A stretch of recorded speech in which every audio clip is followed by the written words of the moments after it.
nosso segundo estudo dessa nossa série sobre uma igreja, uma comunidade terapêutica. Na semana passada nós falamos especificamente sobre isso, sobre que a igreja deveria ser uma comunidade terapêutica, uma comunidade que acolhe aqueles que precisam serem tratados tanto da alma, tanto do corpo, enfim, terem as suas mazelas e os seus problemas tratados por Deus. E claro, que Deus usa a igreja como ferramenta, instrumento para trabalhar na vida dessas pessoas. E hoje ainda, seguindo esse contexto, queria falar sobre uma comunidade abrangente e acolhedora, ou seja, a igreja é uma comunidade abrangente e acolhedora, e com o passar do estudo a gente vai tratar sobre isso, o porquê desse título de hoje. Vamos ler dois textos aí, Romanos 1, 16 e 17 e Atos 5, 14. Romanos 1, 16, 17, um texto bem conhecido, o texto que o pastor Renato Vargas pregou aqui na conferência, Romanos 1, 16 e 17, e logo em seguida Atos 5, texto também muito conhecido. Assim diz Romanos 1: porque não me envergonho do Evangelho, porque é o poder de Deus para a salvação de todo aquele que crê, primeiro do judeu e também do grego, visto que a justiça de Deus se revela no Evangelho de fé em fé, como está escrito: o justo viverá por fé. Atos 5, 14.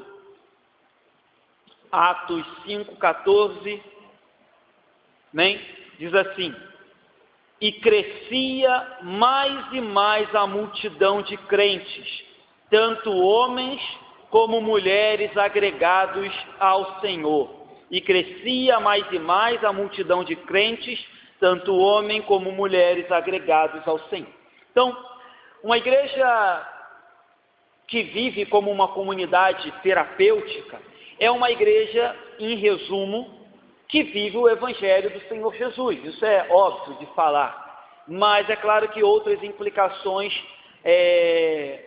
nos advêm dessa afirmação, porque o próprio Paulo diz assim, aqui que o Evangelho de Deus é o poder para a salvação de todo aquele que crê. Então, se é o poder de Deus para salvar todo aquele que crê, nada mais, nada menos do que cremos que é a anunciação das boas novas para que os pecadores venham a Jesus por meio de arrependimento, fé nele e sejam salvos.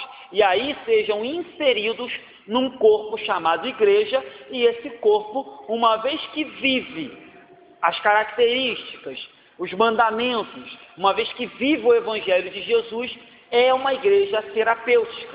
É bem verdade que o Evangelho é pregado a todos os pecadores, mas a grande maioria o rejeita.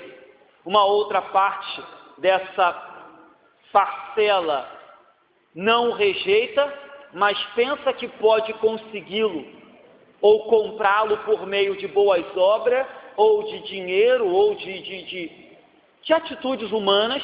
Então, se você for parar para prestar atenção, apesar do Evangelho ser o poder de Deus para salvar todo aquele que crê, e ele ser pregado e anunciado para todo e qualquer pecador, sem distinção, a parcela que ouve e entende e se quebranta e aceita e recolhe ou acolhe esse Evangelho como verdade, ela é bem pequena, porque uma parte o rejeita de pronto e outra parte pensa que pode comprar ou adquirir essa graça por meio dos seus feitos, seja dinheiro ou não. E isso nada mais é do que um sinal de que essas pessoas não entenderam o que é a graça salvífica. Porque se entendessem o que é a graça salvífica de Deus, jamais pensariam que podem comprá-la ou merecê-la, ou conquistá-la, ou alcançá-la por meio daquilo que fazemos aqui nessa vida. Entenderiam que a graça não pode, em hipótese alguma, ser comprada. Por isso não basta que a graça seja oferecida como apenas um convite ou uma palavra humana. Por isso é necessário que o Evangelho e a graça de Deus sejam pregados com poder e autoridade, conclamando pecadores a se arrependerem e crerem em Jesus. Porque se ela for apenas oferecida como um convite, como uma palavra, não vai surtir efeito nos corações dos homens, mas quando é pregada com poder e autoridade, com unção do Espírito Santo, ela causa no coração do pecador aquilo que só ela pode causar: transformação, regeneração. Então é necessário que pessoas como eu e você, que já experimentamos essa graça, anunciemos essa graça para aqueles que necessitam dela. Então o convite do Evangelho é para todo aquele que crê, é para todo pecador. É verdade que só responde aquele que crê em Jesus, mas aí entra um ponto importante também, que no título dessa noite eu falei que a igreja deve ser uma comunidade abrangente e acolhedora. E quando eu digo abrangente, o primeiro ponto que eu quero destacar é que a igreja, como uma comunidade abrangente, ela não deve anunciar o Evangelho presa ou, como é que eu vou dizer, ditada ou conduzida com juízos e valores humanos. A gente não deve pregar o Evangelho ou anunciar o Evangelho guiado por costumes ou por uma ética ou por uma cultura humana. Pelo contrário, devemos pregar o Evangelho de acordo com a ética e de acordo com a visão de Deus, que é: pregue o Evangelho a toda criatura. Esse é o nosso intuito quando eu digo que a igreja é uma comunidade abrangente e acolhedora. Nós não ficamos presos à localidade, à sociedade, nós não ficamos presos àquilo que os homens acham ou deixam de achar, porque se ficássemos presos a isso, com certeza muitos que estão aqui hoje não seriam, aos olhos da sociedade, dignos de estarem aqui hoje.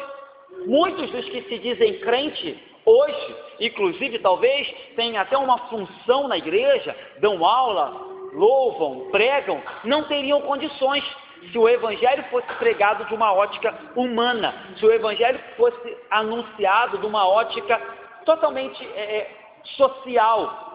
Para algumas culturas, algumas pessoas são bem-vindas. Para outras culturas, outras pessoas não são bem-vindas. Isso não se aplica ao Evangelho.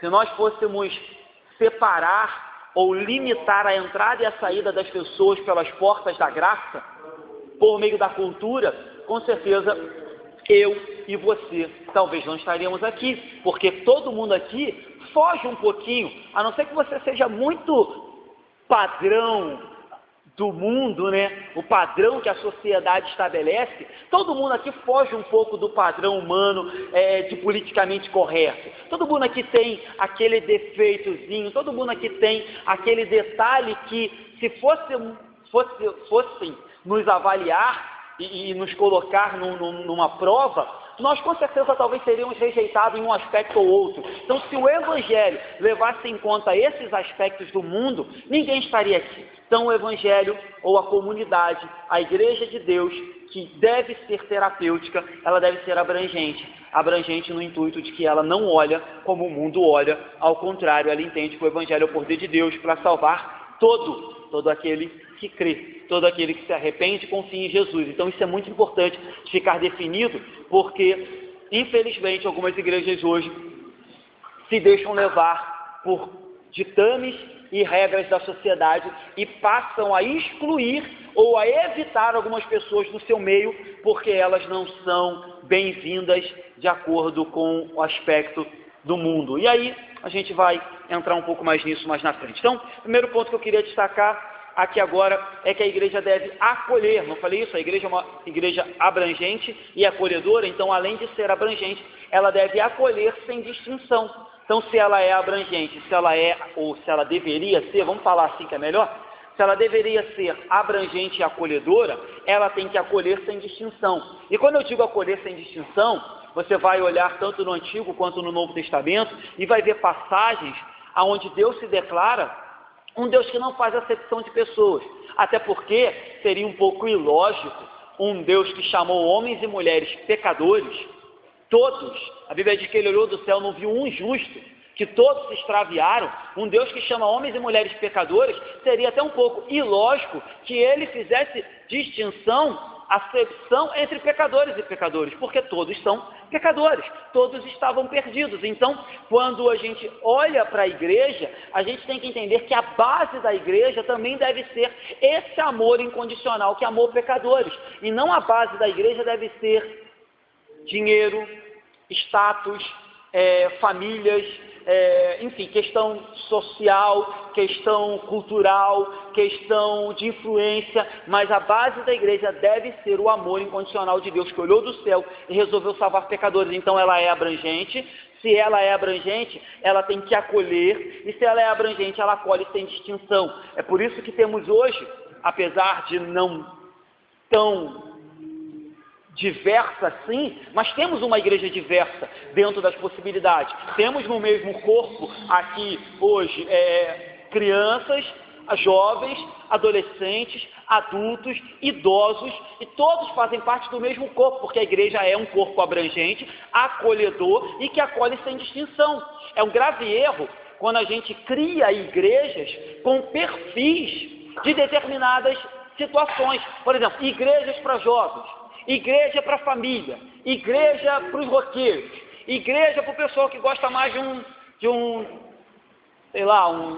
pé de valsa, um pagode. Quando a gente cria comunidades voltadas para esse tipo de característica, a gente está, na verdade, deformando o corpo de Cristo, que ele é o cabeça formado por muitos membros. Então, quando a gente arranca membros e fica só, com a perna, fica só com os braços, porque essa igreja aqui, o perfil dela é perfil moderno.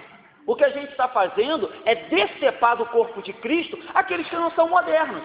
Nessa igreja a gente só toca esse tipo de louvor. O que a gente está fazendo é decepar ou tirar dos demais membros do corpo a oportunidade de fazer parte de uma igreja acolhedora e abrangente. Quer ver uma coisa interessante quanto a isso?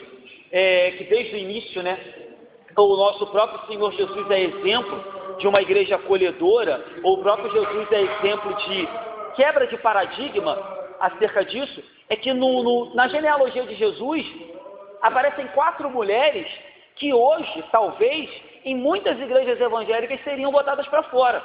Claro, queridos, estou tratando aqui de pecadores arrependidos. Não confunda quando eu falar de pecadores aqui, de pecadores endurecidos. Em nenhum momento quando trato de pecadores, na igreja de Deus, eu trato de pecadores endurecidos. Em nenhum momento, quando eu falo de pecadores na casa de Deus, eu falo de pecadores que se deliciam.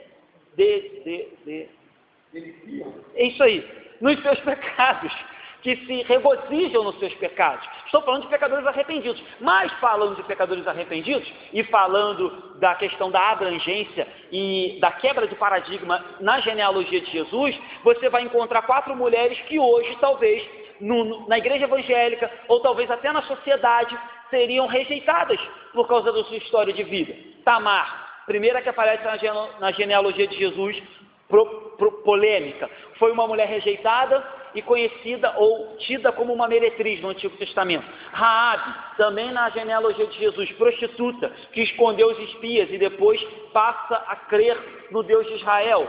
Automaticamente, creio eu, se arrependeu. Terceira mulher problemática na genealogia de Jesus, Ruth, era uma moabita, viúva, nem do povo de Israel era, e casou pela segunda vez, coisa que era também bem complicado naquela época. E a quarta mulher, mais problemática ainda na genealogia de Jesus, era Batseba, mulher de Urias, amante de Davi. Então aí, nós poderíamos dizer, vítima ou cúmplice, Batseba.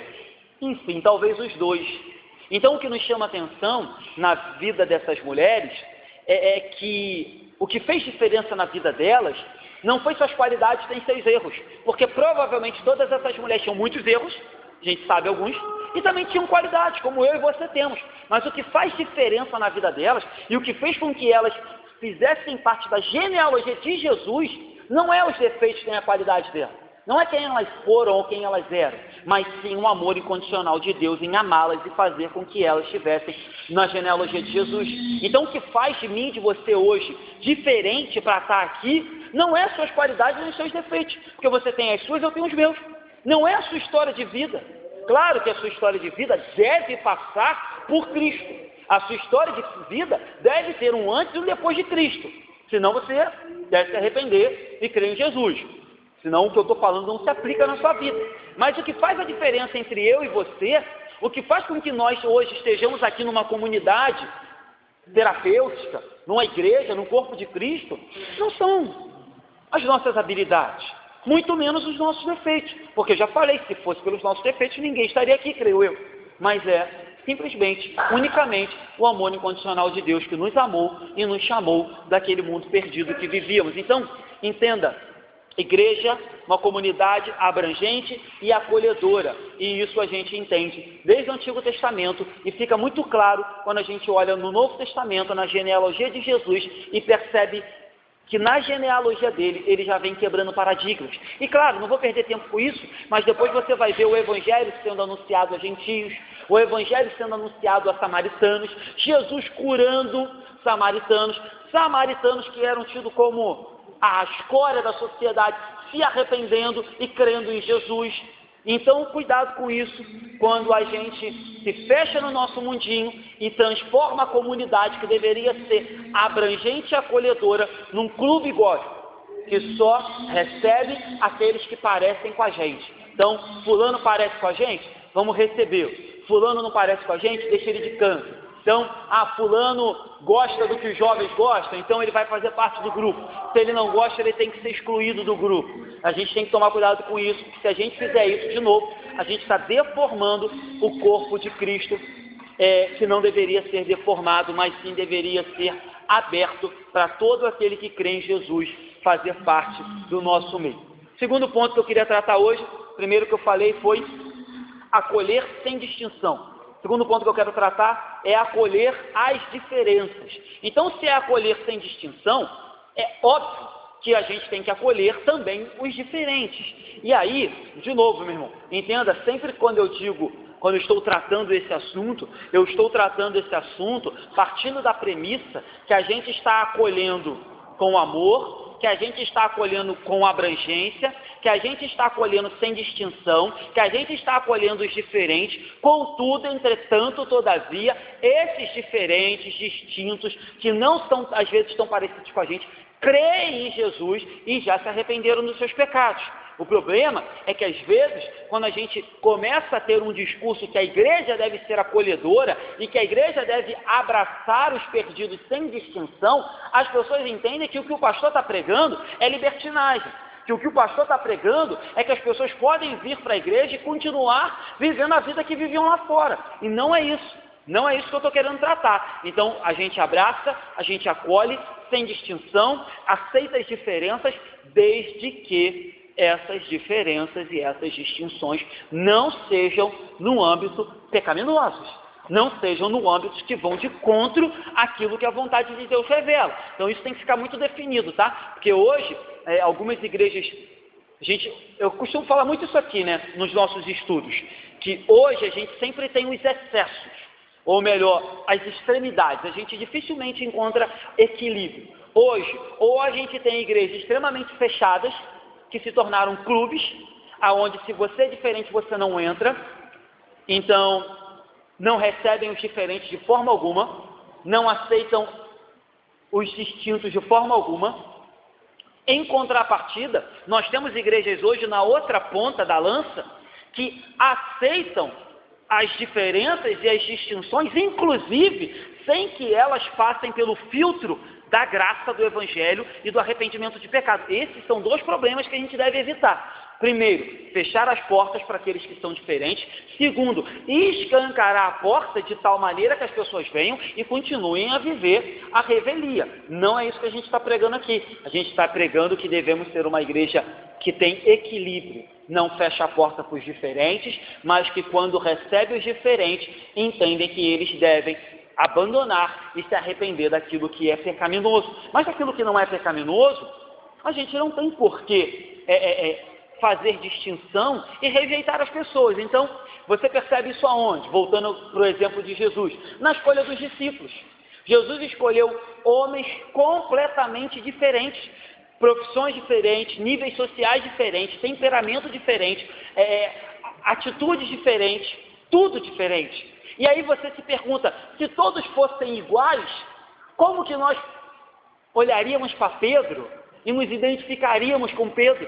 Como que nós olharíamos para Pedro e poderíamos aprender com Pedro a tratar o nosso temperamento, a tratar a nossa língua, que Pedro falava e fazia, sem pensar. Se todos fossem iguais, como que nós aprenderíamos com o exemplo de Tomé, que duvidou e precisou ver para crer? E quem de nós não tem um pouquinho de Tomé? Quem de nós não tem um pouquinho de Pedro? Se todos fossem iguais, como não aprenderíamos com Judas?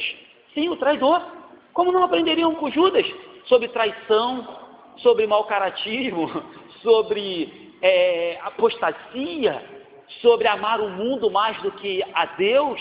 Se todos fossem iguais, como aprenderíamos com o apóstolo João, que é o apóstolo do amor, aquele a quem Jesus chama de o meu discípulo amado? Então, queridos, entenda, Jesus chamou pessoas diferentes de propósito e os uniu em torno de um bem maior ou de uma identidade. Lembra, semana passada eu falava sobre isso, que todos nós temos uma identidade. E que identidade é essa? Identidade de discípulo, identidade de cristão, identidade de servo.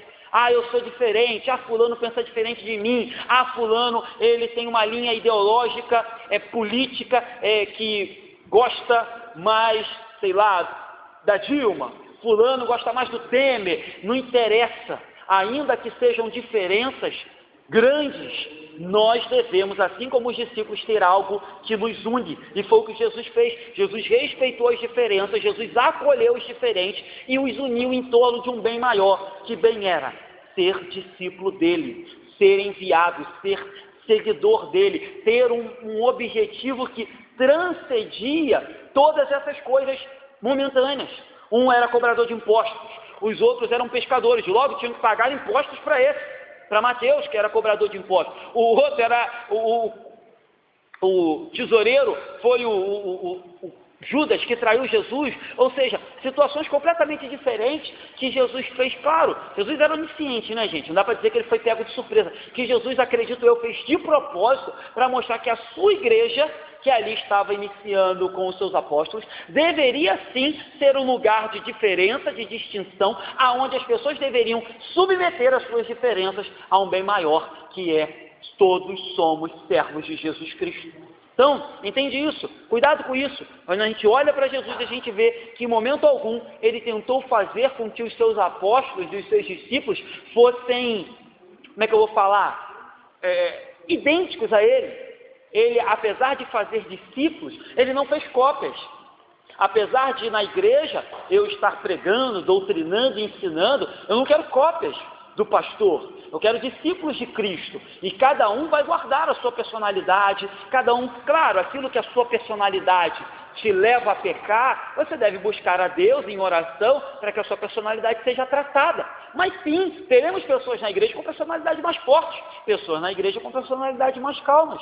E isso não vai fazer de mim ou de você mais ou menos crente.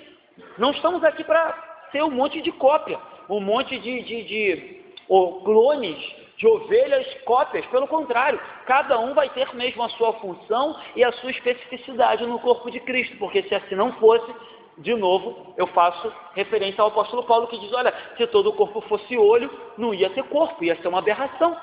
Se todo o corpo fosse louvor, quem ia sentar para ouvir? Se todo o corpo fosse pregador, quem ia sentar para ouvir? Se todo o corpo fosse professor, certo? Então, o corpo é formado de muitos membros, ainda assim, sem que nós excluamos ou eliminemos as diferenças que existem no corpo de Cristo. Então, isso é muito sábio.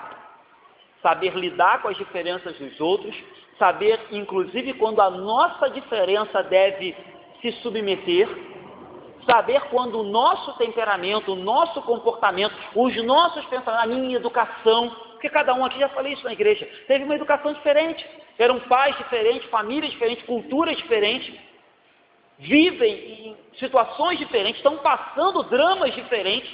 Então, até nesse momento, a gente tem que saber quando que isso tem que se baixar, quando que isso tem que se submeter ao bem maior, que é ser discípulo de Jesus, que é fazer parte de uma família. Então, entenda, nunca que vou querer aqui nessa igreja fazer cópias, querer que todo mundo pense de forma idêntica, até porque eu tenho as minhas convicções, e sei que nem todos aqui da igreja pensarão idêntico a mim como pastor, mas eu e você devemos parar e entender que nós devemos nos igualar, ou devemos submeter tudo o que somos a um bem comum, que somos servos de Deus, chamados por Cristo Jesus para viver na família dele.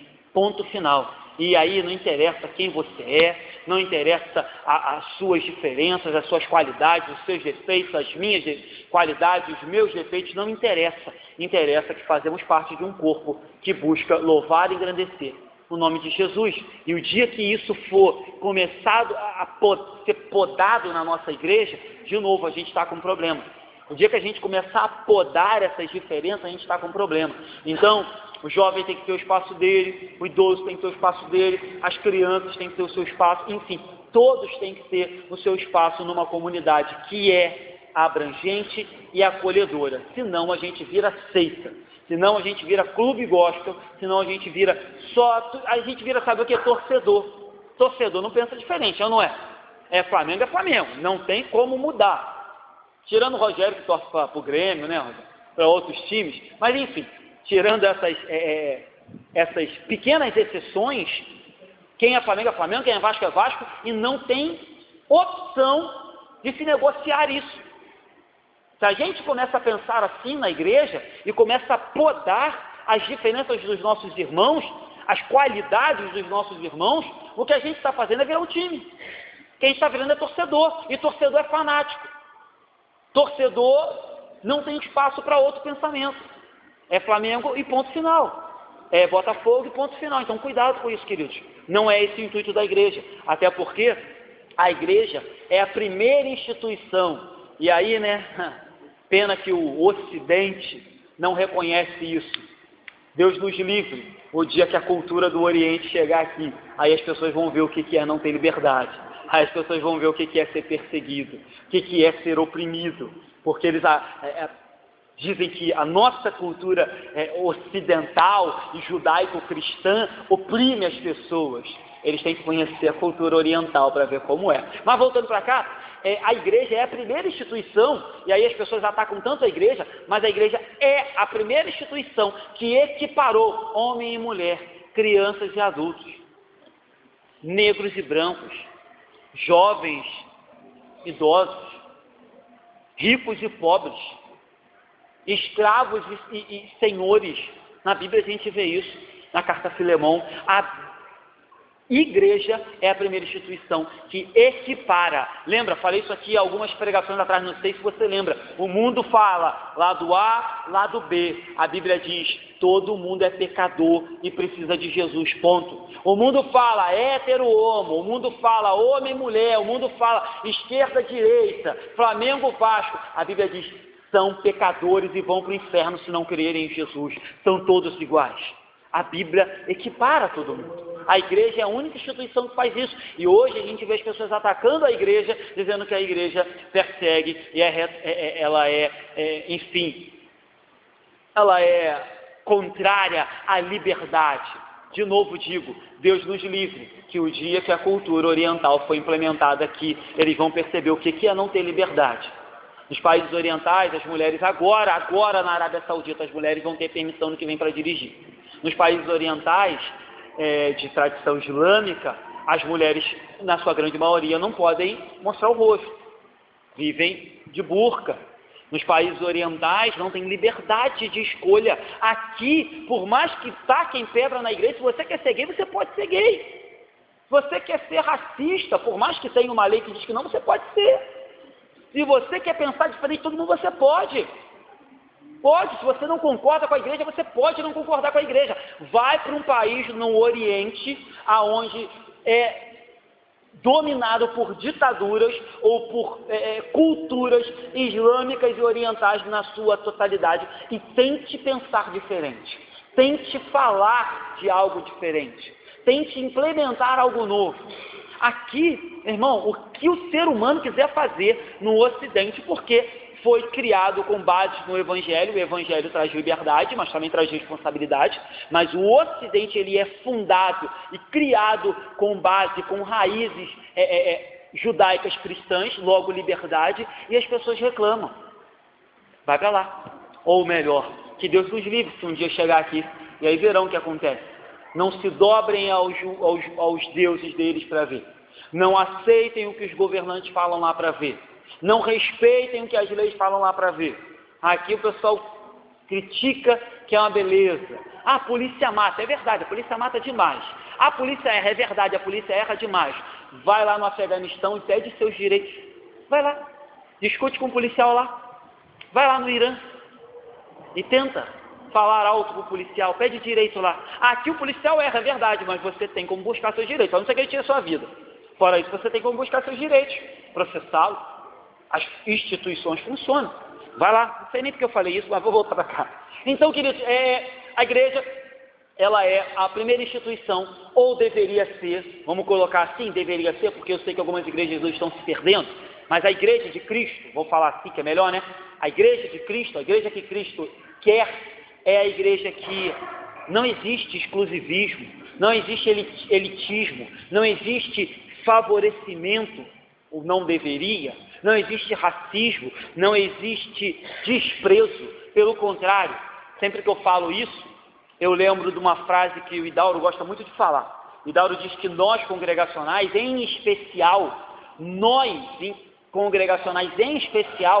somos até, não querendo nos valorizar, mas até mais do que outras igrejas. Porque na igreja congregacional é o único lugar que a pessoa entra e ela tem voz, vez e voto.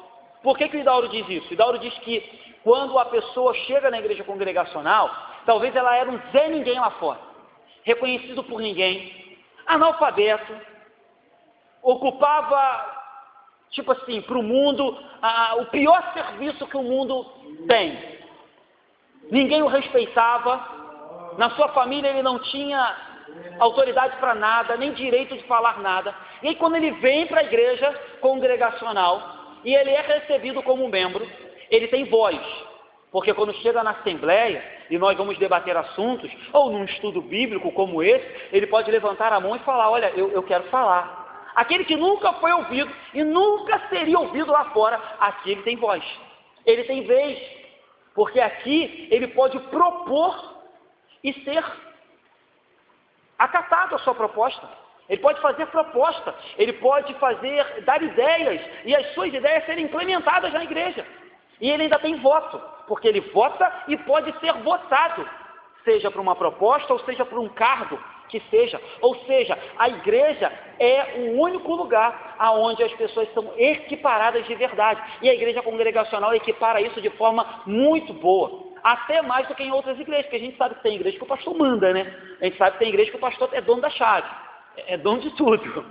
Essa semana uma irmã, claro, com muito zelo, não falou isso, mas talvez falou isso até por já estar, não vou nem dizer influenciada, mas por estar já, ter isso na sua mente muito definida. Ela chegou para mim e falou assim, pastor, eu quero me tornar membro dessa igreja e eu tenho uma quantidade de dízimo guardada comigo, lá em casa, como que eu faço? Eu trago e te dou? Falei, não, minha irmã, me dá nada, bota no envelope, joga no gasofilaço, então você procura o tesoureiro, Alexander, dá direto na mão dele. Aqui eu não mando em nada, aqui eu não pego dinheiro nenhum, é tudo com o tesoureiro ou então com o gasofilaço, escolha uma coisa ou outra e faça. Por quê? Porque em algumas igrejas as pessoas entendem que o pastor é dono de tudo, e ele manda em tudo, ele faz o que quer e bem entende. Já no congregacionalismo não é assim. Então, queridos, a igreja, valorize isso, é o lugar que equipara o ser humano e deveria ser o lugar que coloca o ser humano e coloca ele como alguém de verdade. Aqui as pessoas são alguém, aqui você pode ser, meu irmão, analfabeto, aqui você pode ter o menor emprego, mas na assembleia o seu voto vale tanto quanto do pastor, a sua proposta vale tanto quanto do presbítero. Aqui você tem voz, voto e vez, como diz o pastor Hidauro. Então, isso deveria ser a verdade em todas as igrejas evangélicas. Logo, não deveria haver distinção. Logo, não deveria haver exclusivismo. Logo, não deveria haver nenhum tipo de racismo. Logo, não deveria haver nenhum tipo de preconceito. E guarde isso. Estou falando disso guardando as proporções de que as pessoas que estão aqui são pecadores arrependidos. Logo, não deve haver nenhum tipo de exclusão. Vamos excluir fulano, porque ele é complicado. Quem é que não é? Quem é que não é? Eu também sou. Então o Santo está levantando a mão aqui, já sei, Santo, que você é, já sei que eu sou também. É? Que bom. Então, queridos, eu acho que é saudável, e eu acho que é muito importante fazer parte de um lugar que pense assim. Então, queira Deus que a gente comece a pensar assim, se não pensávamos. Que a igreja de Andorinhas pense sempre assim, se não pensar. Que a igreja de Andorinhas olhe para o outro sempre assim, se não olhar. Se a gente olhar só para o lado, a gente vai ver muita diferença entre eu e vocês. Mas se a gente olha para cima, a gente vai ver que somos todos iguais, fomos salvos pela mesma graça, pelo mesmo sangue, pelo mesmo sacrifício, pelo mesmo Salvador. Vamos entrar no céu pelo mesmo caminho, somente pela graça. Somente pela graça. Então, já falei isso, não é preciso transformar o outro em clone nosso. Devemos dialogar, ceder, aprender, ensinar, enfim, entender que todas as coisas são para a glória de Cristo, para que Cristo seja tudo em nós. Isso tem que ser o nosso maior objetivo. Naquele grande dia, em que Cristo vier buscar a sua igreja, em que Ele vier julgar os impenitentes, acredito que vai ser um dia de grande surpresa para aqueles que pensam que podem comprar ou obter a salvação. Acredito que vai ser um dia de grande surpresa para aqueles que se tornaram religiosos ao ponto de terem preconceito ou de afastarem algumas pessoas pelo simples fato de elas serem diferentes da gente. E aí eles vão se surpreender quando verem pecadores arrependidos, os piores, mas arrependidos, sendo chamados pelo Pai: vinde benditos de meu Pai, entrai no reino preparado para vós. Eles vão se surpreender, porque muitos acham que poderiam comprar, muitos acham que poderiam ser merecedores, muitos acham que aquela classe de gente não poderia, e serão bem surpreendidos naquele grande dia, quando virem o Pai abrirem os braços e dizer: vinde, vinde, e aí nós nos prostraremos diante dos pés deles e falaremos: Senhor, valeu a pena, como Tu és amoroso, como a Tua graça é infinita, como a Tua graça é real. Aí nós compreendemos verdadeiramente o que é a graça de Deus, e aqueles que achavam que ela poderia ser comprada ou merecida, e aqueles que achavam que poderiam, por simples preconceito, ou por simples cegueira mesmo religiosa, excluir alguém dessa graça, se surpreenderão quando verem que o amor do Pai veio para salvar pecadores arrependidos. Que os crentes, queridos, cheguem a essa compreensão. Bom seria que os crentes, se todas as igrejas chegassem a essa conclusão antes daquele dia, porque quando for naquele grande dia, aí, queridos, vai ser tarde demais para alguns, mas bom seria se a igreja entendesse que ela deve ser abrangente e acolhedora agora. Bom seria se as igrejas evangélicas entendessem que elas estão aqui para servir e servir ao próximo. Bom seria se as pessoas olhassem para si e entendessem que não são merecedoras de nada, mas que foram salvos. Logo, o que há demasiadamente impossível para Deus salvar os outros pecadores? Não há, certo? Para terminar, nós devemos também acolher as pessoas. A nossa igreja também deve receber as pessoas de forma segura. O que eu quero dizer com isso? Os irmãos vão lembrar que em Mateus 23, Jesus diz: Jerusalém, eu queria, como eu quis, protegê-los como uma galinha que coloca os seus pintinhos embaixo das suas asas.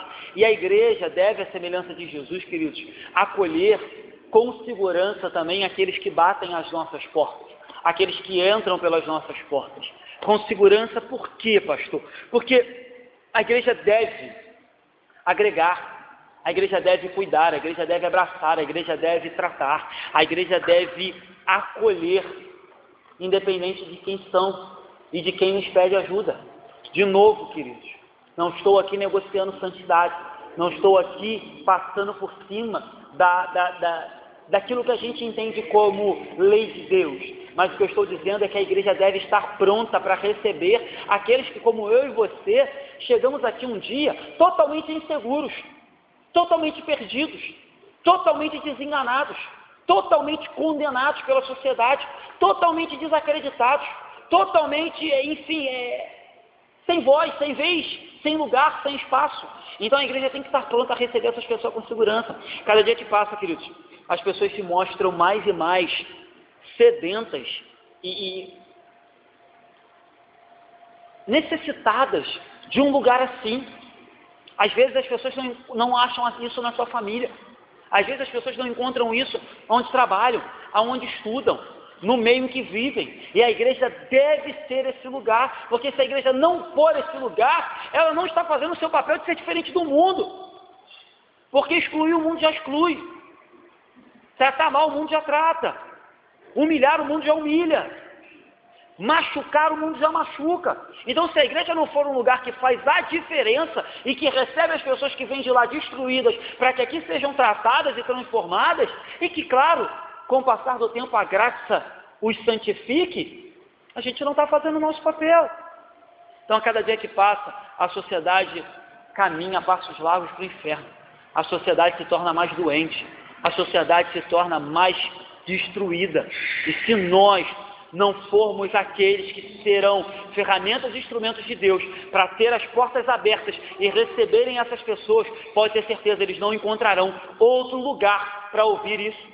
Eles não encontrarão outro lugar como porto seguro. Eles não encontrarão outro lugar onde tenha pão vivo. Eles não encontrarão outro lugar onde tenha água viva. Eles não encontrarão outro lugar onde tenha salvação. Não serão recebidos em lugar nenhum, e é por isso que nós devemos ser diferentes. Então, e aí, eu penso que quando eu digo que nós devemos acolher as pessoas com segurança, isso ultrapassa, meu irmão, por mais que seja bom, isso ultrapassa palavras, isso ultrapassa atitudes, por mais que seja bom, isso ultrapassa uma cesta básica, isso ultrapassa um tapinha nas costas. Quando eu digo acolher com segurança, eu estou falando de transmitir para as pessoas aquilo que um dia eu e você recebemos, que é o amor de Cristo e a paz que excede todo entendimento. É aquilo que o mundo não pode dar. Ainda que esse amor e essa paz venham acompanhada de palavras e atitudes da minha e da sua parte, mas transcende isso. Fazer parte de uma igreja acolhedora, de uma igreja terapêutica, de uma igreja abrangente, foge isso. É chorar com os que choram. É se alegrar com os que se alegram, é amar ao próximo, meu irmão, é sentir a dor daquele que está passando problema, é se colocar à disposição, é se colocar pronto para aqueles que precisam. Isso é ser uma igreja acolhedora e acolher as pessoas com segurança. O problema, e aí de novo, não que isso seja errado, é que a gente fica muito preocupado em ações, projetos, estratégias, sendo que muitas pessoas precisam de uma coisa só: o amor de Deus, é a graça dele. Só isso que as pessoas precisam. E aí entra um porém. Só pode transferir isso, só pode dar isso quem um dia recebeu. Só pode comunicar isso quem um dia já se sentiu amado, regenerado, transformado e acolhido pela graça. Quem não sente isso, quem não tem convicção disso, não pode passar isso para ninguém. E aí entra uma responsabilidade. E aí entra um porém muito grande. Eu e você devemos ter certeza disso, ter convicção disso, ter intimidade com o Deus da graça, para que aí a gente possa ser ferramenta, instrumento, para que aí essa igreja possa ser uma igreja acolhedora. Agora, como vamos acolher? Como vamos abraçar? Como vamos amar? Se nós, como igreja, não entendemos que graça é essa, que amor é esse, que paz é essa, quem é esse Salvador? Precisamos viver essa verdade. Aí podemos passar para alguém essa verdade. Precisamos crer nessa verdade. Aí poderemos compartilhar com alguém essa verdade. Precisamos amar essa verdade. Aí as pessoas vão olhar para a gente e vão falar: caramba, tem algo diferente nesse negócio. Cuidado, não seja só religioso, queridos. Para acolher, para abraçar, para amar, para tratar, para receber as pessoas que chegam aqui ou que chegarão destruídas, é preciso que você lembre de onde e como você saiu.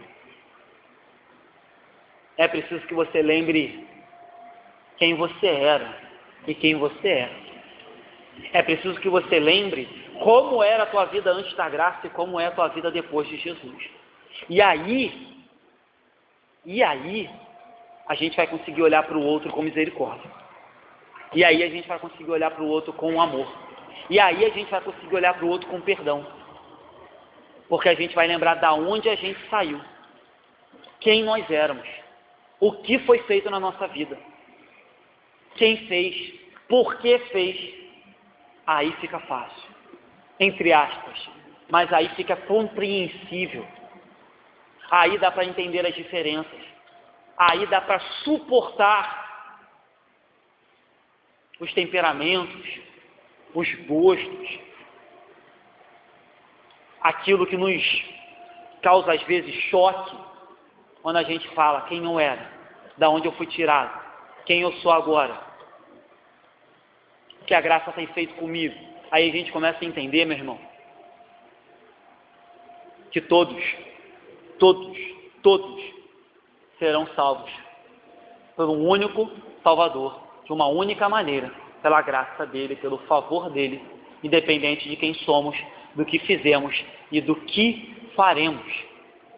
É bom fazer parte de uma igreja? É bom buscá-lo em oração, em leitura da Bíblia, fazer parte de momentos como esse é bom demais. Mas isso não nos distingue de ninguém. Isso não nos faz melhor do que o ladrão da cruz. Talvez muitos pensariam 20 vezes antes de pensar em passar pelo que o ladrão da cruz passou. Mas já parou para perceber que privilégio ele teve? Que privilégio ele teve? O ladrão da cruz nunca leu a Bíblia, talvez.